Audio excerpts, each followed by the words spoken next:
Sorry, you know what, Paul? We're just stop. We're not going to do an intro. Just cut it off. Just stop it. Sorry, Gary. I've got Gary on the phone here. This is Larry Woodstone for Wood Enthusiasts, and I've got Gary Gilbert on the phone here. Yep. We're very upset. I'm very upset. I'm shaking here, Gary. Well, it's a big week for us, and he has to go ruin it once again because this is the legalization of pots this week, and he can't let me enjoy it. This is why I'm so frustrated. I mean, we're finally on the precipice of getting some good information here and having some good conversations, and we've got hundreds of thousands of listeners, and we're really opening up forums. And all of a sudden, I don't even want to advertise this, but I'm going to say it. Mr. Clutterbuck snuck onto our podcast channel, and he posted something. He posted his own podcast. Gary, Mr. Buttercakes, eh? That's what I call him. Mr. Buttercakes. That sounds like an insult, Gary. Yeah, well, Gary, it sounds Gary, it sounds like it's a bit of an insult. Yeah, well, he deserves it. He doesn't know which side of the tree has a root system. You call Mr. Clutterbucks Mr. Buttercakes. That's an insult. Mm. And here's what's frustrating, Gary. He didn't even, me and Glenn go back years and years and years and years and years and years and years and years, and he didn't even call me to say, hey, Larry, I'm just wondering if I can just, if we can do something, if we can talk about this. He didn't call me to do that, Gary. It's typical of Glenn. I knew this would happen. I told you. Well, Gary, you warned me, and I've got to be honest, Gary. I've got to be honest. You warned me, Gary. Yeah, I did. You warned me about all this, Gary. And here's the problem. We were a little bit unsure about who the donor was, and I'm starting to have my suspicions of, we've got a wonderful family. The Clutterbuck Industries family have been incredibly supportive of Gary, you specifically, because I know Glenn's father absolutely adores the level of wisdom that you offer, that you bring to the table. He's a great man. I really appreciate it. And he said to me a number of times, Glenn's not going to make it without you, Larry. He looked at me square in the eye. He looked at the blacks of my eyes, Gary. He looked at me straight in the blacks of my eyes. He looked at me in the blacks of my eyes, and he said, Larry Woodstone, you're the one that's going to make it. You and Gary. He must have learned training. Well, he went to training camp. He learned a lot of different things about training, and he knows success when he sees it, Gary. And you and me have had a raging success.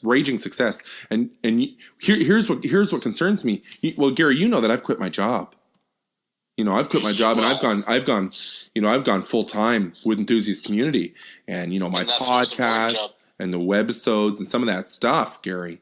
And what concerns me is he's trying to take some of our sponsors, and we have sponsors clamoring. I mean, Gary, the words you use, you always say the words clamoring. You say they're clamoring, aren't they, Larry? That's what you say. Clawing and clamoring. Yeah, Gary always says they're clamoring. And all of a sudden, Glenn gets on here, and he sneaks on his own podcast. And what concerns me is the level of production is really high. So I feel like he's got a team behind him, Gary. It sounds familiar to ours. I'm not going to say anything, but as I was sitting there, I was kind of boiling about something that would really disappoint me because I have treated this man very nicely. Oh my goodness, Gary! Gary, what are you suggesting? I don't think I'm following here, Gary. Well, I don't want to say anything just in case it'll burn the bridges. But Larry, I ask you to listen back and just listen to how the sounding sounds. It's funny that you said this, Gary, because I listened to that. Mr. Clutterbuck says that he had Reverend Josh Friend on there doing some poetry and kind of doing some other stuff. And I said, I know Reverend Josh Friend, and that's not him. Well, that's exactly it, Gary. That's exactly it, Mr. Gilbert. So I said something about this doesn't sound right.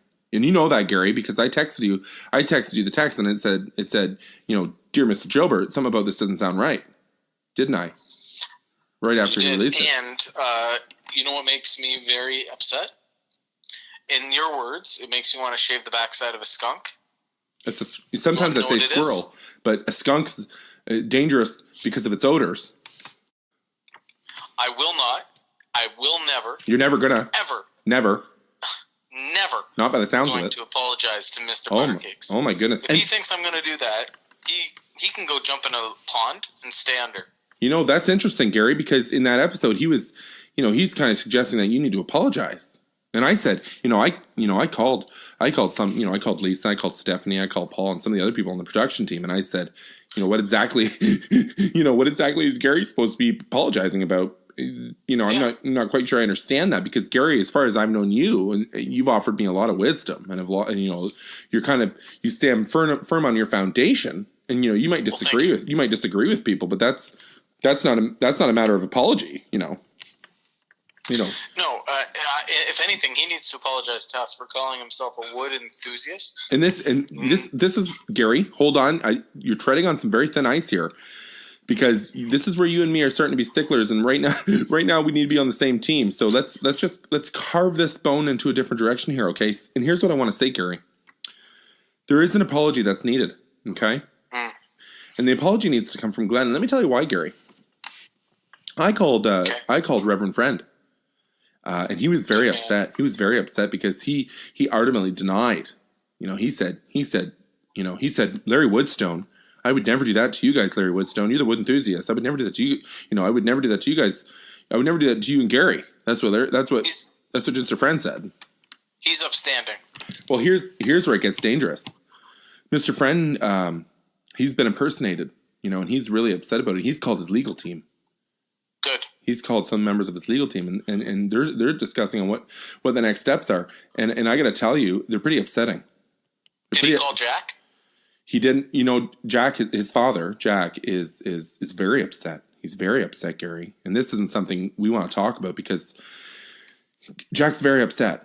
Yeah, but I would think so. But part of the issue here is, Gary, that Reverend Josh Friend, he's got a title. His title is Reverend, and that poem that he used about asp, it's very close to an inappropriate swear word, asp. If you don't hear the P, if you don't hear that P, Mr. Gilbert, it's very inappropriate, and he wouldn't do something like that. And you know that. You know that about Mr. Friend, Mr. Gilbert.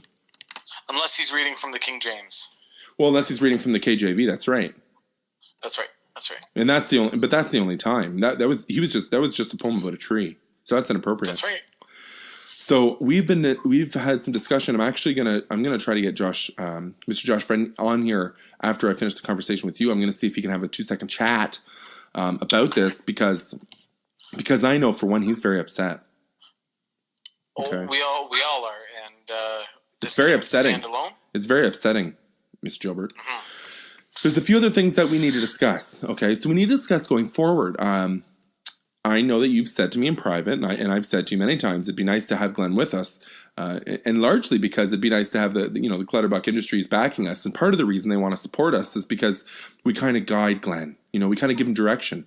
And I think Gary, with your kind of your deep levels. I mean, you drive a Buick Enclave, so with your deep levels of wisdom, I think you're the right person to kind of guide someone like this, aren't you, Gary? Well, and I also really like maple trees, so I think we can do some maple syrup come the new season. And you know what? I think that'd be great. We can maybe even invite Glenn to do that. But it's important for us to kind of get him back on board. So that's my first level, kind of my first agenda item, Mr. Gilbert. But there's something else here, and I'm actually scared to say it. But I want to go to commercial break because I want to talk to you offline here. About what's about to come down the pipe, and I think it's really important, and it's actually a little bit surprising. So let's just go to commercial break. Just give us 1 second. We'll be right back.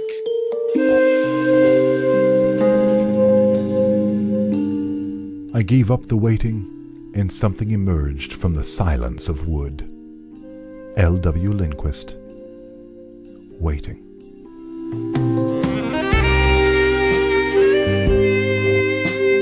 Thank you for coming back to us. We really appreciate it on our 16th episode. And it's inadvertently 16 episodes, Gary, because 15 was stolen from us.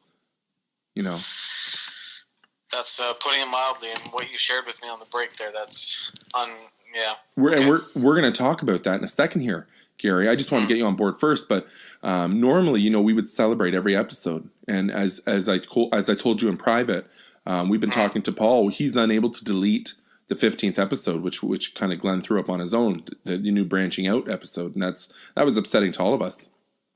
Why can't he delete it? Can't he just throw the computer out there? Well, why don't you talk to Paul about that, Mr. Gilbert? He's a technical guy. Well, I have a question about Paul, but that's later, okay? Well, let's talk about that off air too, Mr. Gilbert. Okay. So here's the conversation. you'll notice, and I'm hoping these people, I'm hoping they skip right past episode 15, Gary, because it's ridiculous. It's truly ridiculous. The music's wonderful. He actually has wonderful music on there. I don't know how he did it.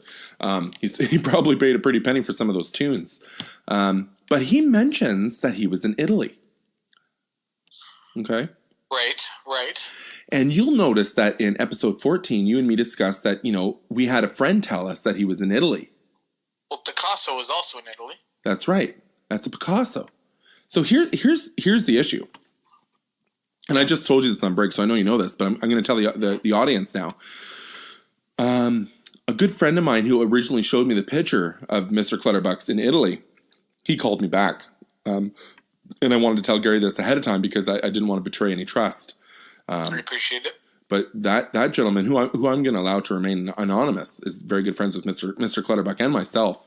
And due to some of my fame and some of my notoriety and kind of some of our celebrity, Gary, and kind of how we're kind of getting kind of big in the world of visual arts and sitcoms and all that kind of thing, and along with podcasts, obviously. Of course. He called me and he said he needs to tell me the truth. And what happened was he was contacted by Glen Clutterbuck and said, "Hey, why don't you show Larry Woodstone this account that has pictures of me in Italy?" The facts are, I don't believe those are real pictures. And I'm going to post. Actually, Gary, I'm going to ask you to post one because you don't do a lot of Twittering lately. I'm going to ask you to post this picture tomorrow about one of Glen's pictures in Italy, because here's where it gets heavy. I believe that he was in jail. I don't believe he was even in Italy, Mr. Clutterbuck. Mr. Clutterbuck wasn't even in Italy. I believe he was in jail. In the Gravenhurst jail? I believe he was in jail near Penetanguishene. In Penetanguishene jail. Yeah, and the reason I believe that is because he had made a threat earlier on in one of our episodes about renting out a water plane and dumping water on his neighbor's trees, Jorge, on Jorge's trees. And I know for a fact that he did that. And I know for a fact that he did do that. I know for a fact that he took his water plane course and he dumped that water. And then all of a sudden, we had ghosting, and it was 2 months later that he didn't reveal himself. He's on the run. So my understanding, one of two things, Gary, and you're exactly right. He could be on the run, but my understanding is, my personal belief is that I believe he spent a little time in jail. Well, why I say this is he actually will have a place to live and get food. That's why he did that. Well, that could be why he's doing it. He also did it a little bit of rage. He was a little bit angry at Jorge for not watering his adult trees. Yep. I mean, this is a bunch of nonsense. And I told Glenn to his face. I told him on national television when we're filming our episodes. I said this is a bunch of nonsense. That's right. But we love Glenn and we love what he does and we love what he brings to the table in terms of family finances and such. So, well, did you know that Nikola Tesla actually was behind the wireless systems that we now have today? And BlackBerry. Some people say that some of his science led to the BlackBerry. That's right. And that you have a BlackBerry and you can Bluetooth right to your Bio Conclave. Sometimes we're in your car and you just click some buttons and push the blue lines over, and it's Bluetooth in your Bio Conclave, goes right to your BlackBerry. That's right. A Swedish guy invented that. A Swedish guy, Hans. Probably. Yes. That was probably his name. That's correct. So, Gary, I'm just going to cut this short because I just want to tell the audience. Well, I appreciate you calling me. I don't even know where to stand. I don't know what to do. And that's the truth. That's the true honest. I want to have that episode deleted, and I'm just going to call Mr. Friend, and I'm going to get verbal proof on this line that wasn't him. Well, don't we just, all we have to do is get the computer that he recorded it on and throw it at the computer. No, that doesn't. Get rid of whatever it is online. No, the files are on the internet. They're in the clouds. The files are on. The files are on the clouds, Gary. Right. So, won't throwing out the computer get rid of the cloud? No, all the files are on the internet. They're on the clouds. They're on the iTunes clouds. You can't get rid of them, Gary. Okay. That's what Paul says. Paul says you can't get rid of them. And I think Paul's an idiot, but you're the one that hired him, so we're just. When it rains, clouds leave. So let's hope it rains. Gary, you're starting to sound like the idiot. Gary? Okay. Alrighty. Well, thank you for calling me. Gary? You got to start sorting yourself out. You're doing emails every other Tuesday. You should know that this internet stuff's not in a physical cloud. It's in the clouds. It's in the iTunes clouds. It's Apple iPods. That's what it is, Gary. Okay. It's on the database in the internet. It's on the database inside the internet. You got to sort this stuff out, Gary. With this stuff for a reason.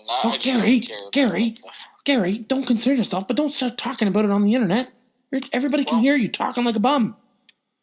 My goodness, Gary. We're trying to talk about Glenn starting his own branching out podcast, and you're bringing up friggin' throwing out computers.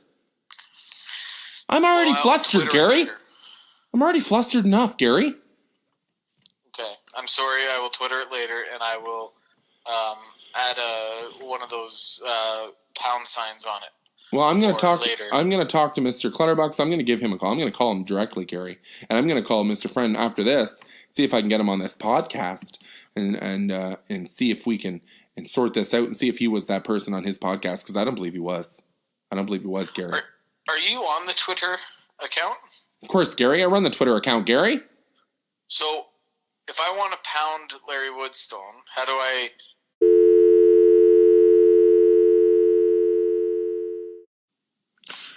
I'm just going to try to get... I'm just going to try to see if I can contact Mr. Friend. There's a call coming in here. Actually, it's a private message call here. Just a minute. Hello, Larry Woodstone. Hey, Larry, it is you.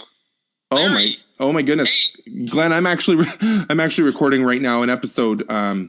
This is not probably not the time to talk to me, Glenn. You know what? Anytime. No, Glenn, we're pretty disappointed. I haven't spoken to you in months, and all of a sudden you're just going to call me tonight on a random night after something else happened. What are you talking about? Glenn, I'm really disappointed. This is the friendship that we've been working on for years, Glenn, and you're going to do this, and this is very disappointing. And you know better than this, Glenn. This branching out bull slap. I had to. That's a slap in the mouth. I had to put my emotions. I had to let it out there. I had to branch out. Mr. Clutterbuck, I've had nothing but your back, and I've supported you through some of this nonsense. And you're going to. I've been trying to be good friends with Gary. Don't you even? He said to me, I try to be good friends with him. Mr. Clutterbuck. He says mean things all the time. Mr. Clutterbuck, don't you? And he doesn't understand me. Mr. Clutterbuck, do not bring his name into this. That is extremely inappropriate. Mr. Gilbert is nothing but wise. He's been nothing but kind to you, and I've listened to every single episode, and he's been nothing but kind. And this is ridiculous. You're going to come and do this to our backsides, and you're going to release episodes on our channels, and that's inappropriate. And you know that. Well, do you think it's kind if someone says that I'm not actually a wood enthusiast? Well, I don't think that's very kind. Well, Mr. Clutterbuck, I think he would rather if I just left the community altogether. I think that's what he wants. That's not very kind. Mr. Clutterbuck, he's doing nothing but trying to speak truth. When all you try to talk about is water, I don't hear you talking about wood grains. I haven't even heard you tell me your favorite type of woods. And all you want to do is talk about hydration. I really like, hydrated wood. This is nonsense. This is nonsense. You know what? I'm done with this conversation. And frankly, and I don't even want to say this, but the next conversation might be with our lawyers. Well, you know what? I don't think you have any legal standing because I got those passwords right from my dad. Well, so guess who's paying for the lawyers, Mr. Clutterbuck? No. Guess who's paying for the lawyers, Mr. Clutterbuck? Goodbye.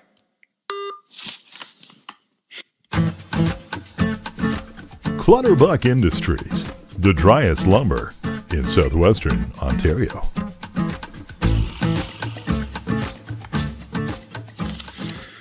Hi, this is Larry Woodstone. And I just wanted to say that I got off the phone with Reverend Friend. As I mentioned earlier, I wanted to have him on the episode. I just wanted to have a conversation. Unfortunately, Mr. Friend isn't willing to do that right now because there are some probably legal proceedings that are going to happen. And his lawyers have suggested not talking publicly about kind of the public impersonation of his character. Rest assured, Mr. Friend wanted me to say that he is part of our team, and he's very supportive of the wood enthusiasts, and he's excited to continue to be a part of this program and this program alone, or other programs that he goes on voluntarily.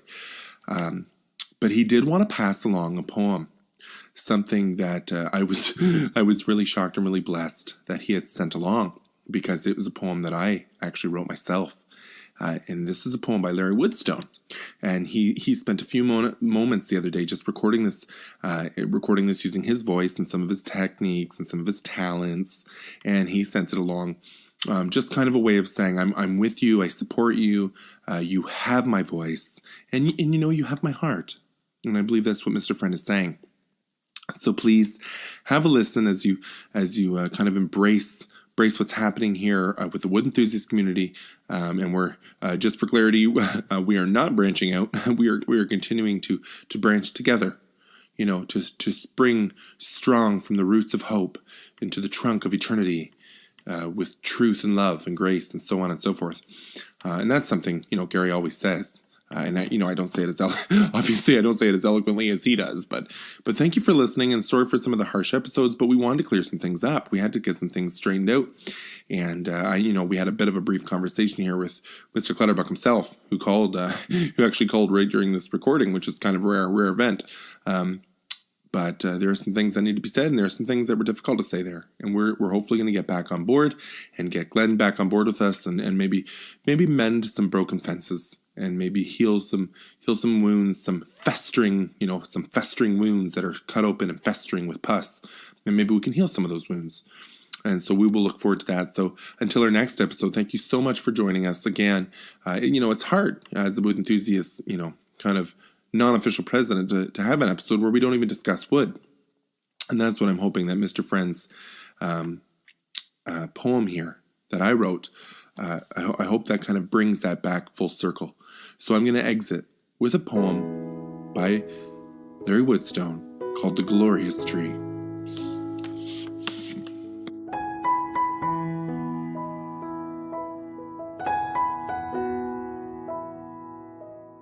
And there stood this most glorious tree that grew from its birth to the smallest of seeds.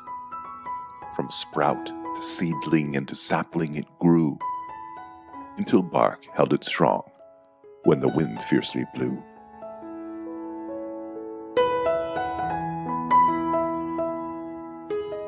The taller it got, the stronger it stood, above bushes, hedges, and other plants in the woods. It stretched out its arms into wondrous space. It reached up to the stars as leaves covered its face.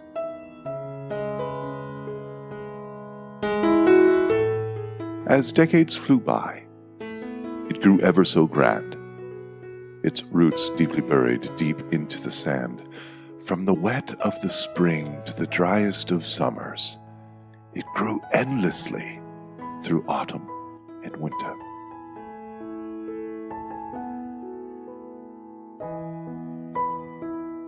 But then one day, as life promises true, the growing did cease, and strength it withdrew. Its leaves failed to return when the spring shone its face, and the bark's loss in winter simply failed to replace. Then straight as an arrow, strong and bold, began to bend over and wither in cold. When the strongest of foes, the wind blasted its most, it gave up under pressure and bent past its post. Off came its branches, and off flew its pride. Down came its stronghold to prepare it to die. A crack and a twist, mortal wounds to its core, it fell like a whisper, but fought with a roar.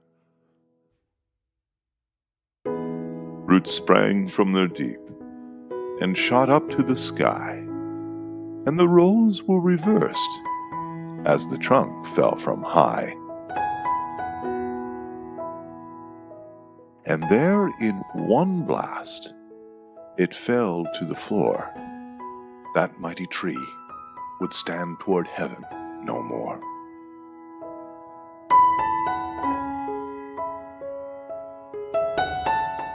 But there in that moment, a tiny seed fell from the last of its branches, new life to tell. and into the ground it found its way deep, only to grow from sapling to tree. The Glorious Tree by Larry Woodstone.